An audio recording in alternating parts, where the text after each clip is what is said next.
Cassandra, Stirring Stuff, from Blue Dwarf. Podcast voiced by Mr. Tenpup. Original post written by Locke on March the 16th, 2011.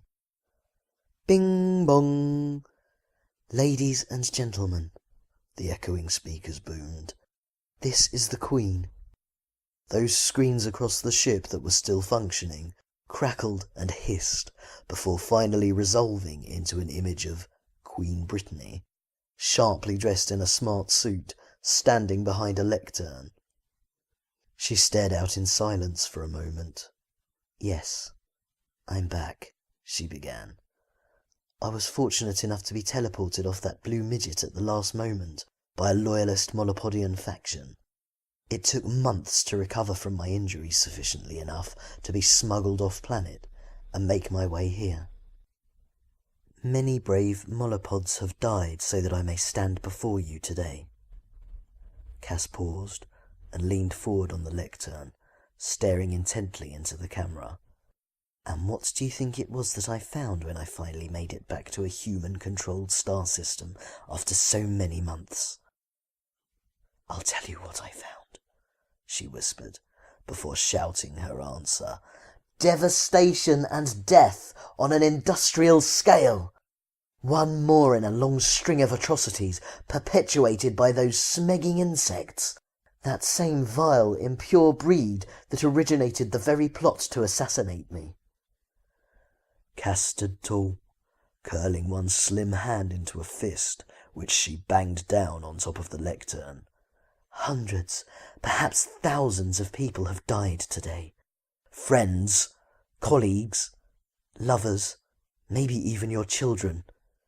And where is the mighty Space Corps while all this happened? Caught with their trousers down, idly swanning around the galaxy, unable to even find their arses with their hands a map and a flashlight, let alone contain the Hymenoptera menace. Together we can stop this.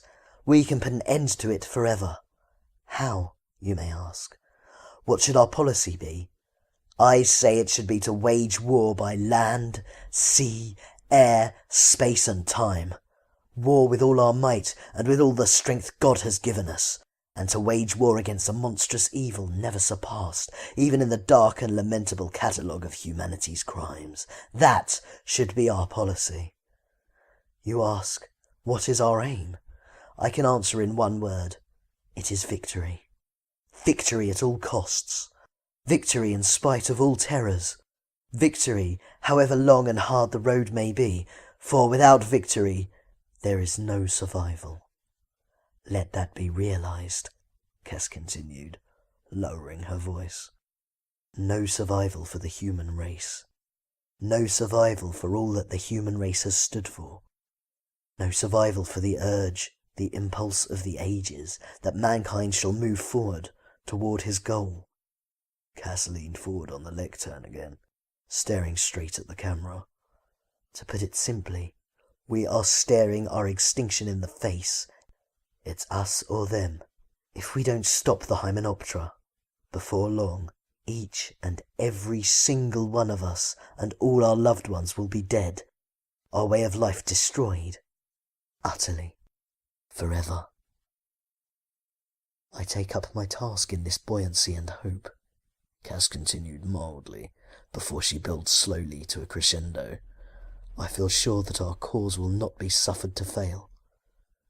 I feel entitled at this juncture, at this time, to claim the aid of all and to say, come, let us go forward together, with our united strength, and commit just and righteous smegging genocide, because realize this, citizens, to do otherwise would be traitorous to your own species. Stand shoulder to shoulder with all of humanity and wage war against the evil of the Hymenoptera. Be pure, be vigilant. That is all."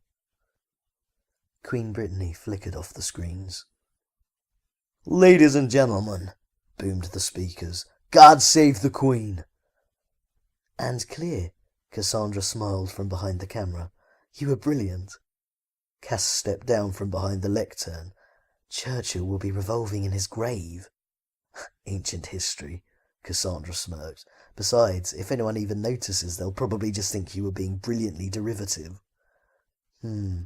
Cass frowned, unconvinced. I'm sure someone will be suspicious that I wasn't drunk or didn't offer to get my norks out. Maybe, but being shot, nearly killed in a bomb blast, and then caught up in a Hymenoptera attack would give even the most vacuous cretin a little perspective. I'm sure they'll understand that. Yeah, I suppose. Get a copy of that out onto the net, Cass instructed Cassandra. It'll serve as an unofficial announcement of my return for the rest of the galaxy. Those in power might not want to hear it, but it's what the people will want, and it'll be their opinion that'll count eventually. The two women strolled from the briefing room. This podcast is a work of fiction and is in no way approved, endorsed, or even liked by the creators of Red Dwarf. For more stories and information, visit bluedwarf.co.uk.